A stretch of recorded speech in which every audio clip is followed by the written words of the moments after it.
Supreme Magus, web novel, Chapter 201, Questioning. Lith's group was happily enjoying their meal, exchanging suggestions about how to better treat magic crystals during the next lesson when Journey Erna's almost burst open the door marching inside. All the conversations suddenly stopped. All eyes were drawn to the badge shining on her chest. Aside from a few students choking on their food, the clicking of Journey's boots on the stone floor was the only audible sound. Lady Erna's exuded enough killing intent to take away the appetite of those she passed along. While most of his schoolmates avoided her gaze, Lith couldn't stop hearing in his head the imperious march along with a rhythmic heavy breathing. Lady Erna's didn't bother caring for the reactions of the ants surrounding her. She was still high-strung because she couldn't kill the 3 little B** stards. She wasn't a fan of due process, judges, and all those technicalities. In her opinion, once she was done with her job, she should have been allowed to take out the trash. Yet she had the utmost respect for the law. Journey had tailored her work life around a deep respect for rules and regulations. There was only one thing that she could do to avoid murdering someone on her way home. "Mom, what are you doing here?" Floria looked at her with a puzzled look. Journey had rarely allowed her daughter to see her in her uniform. She liked to keep her personal life separated from the professional one. "Oh, my baby, thank the gods you are all right." She hugged Floria, squeezing her against her chest while caressing and kissing her daughter's head. The killing intent popped like a bubble, replaced by a scene quite embarrassing for a teenage girl. Floria became beet red, trying to shake off her mother's embrace, but to no avail. She could hear many people sniggering at her. Only once Journey was certain that nothing had happened to her daughter, she let her go. What followed was even more embarrassing. Journey went in front of each one of the most vocal to have found the previous scene hilarious, and after scanning their features with her silver tablet, she listed all the past misdeeds that their families had tried so hard to cover up. Pay, tax embezzlement, slavers, traitors. Sometimes the list was long, but she took her sweet time, starting with the most recent crimes and promising them she would take care of all those cases personally. Some ran away in tears, others hid their faces in shame, a few attacked her. The result was always the same: broken bones and new criminal charges for assaulting an officer in the line of duty. When she had finished, no one was laughing anymore. Journey Erna's was a short woman, 1.5 feet high, but in their eyes she had turned into a terrifying giant that no one dared to offend. "Lith, do you have a few minutes to spare?" she asked with a gentle smile after returning to his table. "I have some questions for you and my little flower. It's better if we discuss this privately." Floria blushed violently, while Freya and Uriel had to hold back their chuckles. Their reactions made no sense to Journey, but being teenagers, there were few things about them she understood, so she paid them no heed. How the heck did she find out so fast? Floria's mind was a train wreck. "I didn't even tell Dad that Lith and I are dating." "Sort of. We have yet to have a proper date. Is it possible she has someone spying on me in here?" They went to Lith's room, and when Journey insisted on talking to them separately, Floria almost went into a panic.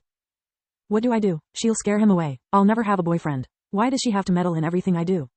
"It's not a big deal, sister." Freya chuckled. "There are plenty of other fish in the sea. Yeah, and every one of them will get scared when having a meeting with a shark. I want to see if you'll keep laughing when it happens to you."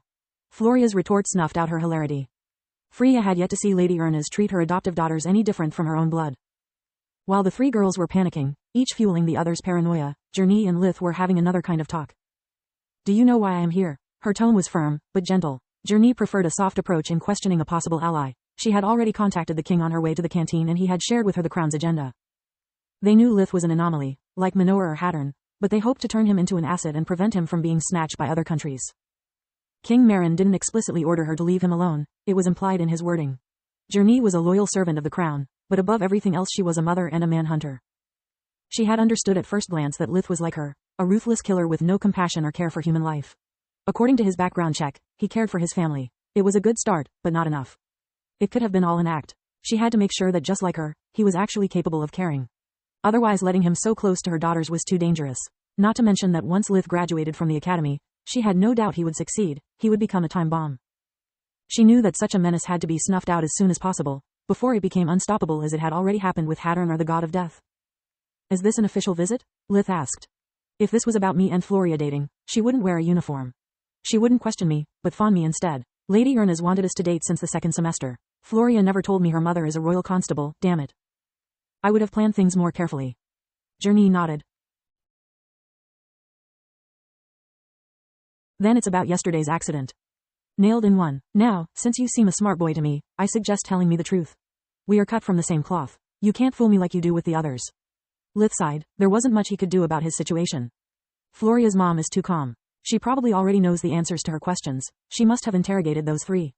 There is no other possible explanation. Lying to her can only put me in trouble. In this dance, she leads while I can only follow.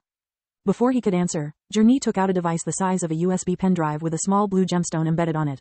After she pressed the stone, it emitted a low buzzing sound. It prevents anyone from listening to our conversation, either by conventional or magical means. There is a traitor in the academy. I wouldn't be surprised if one or more of the rooms are bugged. Journey explained. Knowing how hard it was to deceive someone like him, Lith only told her the truth, simply omitting the parts about the use of spirit magic. Journey was pleased by his behavior. His story matched what she already knew and she couldn't detect any hint of deception in his words or body language. However, it wasn't enough. What did you do to send them into a coma? Torture. The shortest, most concise and satisfying answer in her vocabulary, but she remained expressionless. How? 2 of them with killing intent and air magic. Against the leader I used something more sophisticated. Constable Erna's log. What follows happens due to my explicit request. It's not an act of aggression. Repeat, not an aggression from the suspect. After Journey spoke those words in her magic tablet, she closed in to Lith. Show me, she asked him. It's hard to believe that a 12-year-old single-handedly suppressed 3 men taller and heavier than him. Do to me the same thing you did to the 2 Poldus boys, but stop when I ask you to. I don't think I can, Lith replied. The only time I can emit killing intent is when I'm threatened or when I feel a deep hatred. Otherwise it's painful, like making scars become open wounds again. The answer was a pleasant surprise. Journey had experienced the same thing when she was about his age, learning how to control her emotions at will. For a moment, she thought about pretending to threaten his family, but quickly dismissed the idea. She wanted a confrontation, not a fight to the death. If Lith was even one bit similar to her, only one of them would come out alive before she could explain her reasons. Even then, the Crown would probably execute the survivor for treason. It would be a lose-lose situation. Please, try it anyway, she asked. Lith forced himself to think about his father back on Earth, to Carl's death, to all those people that plagued his existence so far. Journey could feel the killing intent rise bit by bit, but it was nothing much. Then she found it difficult to breathe. An air spell was surrounding her head, sucking the air out. Nice trick. I can see those 2 almost die of fright. Now stop. Lith obeyed, still blinded by the emotional pain.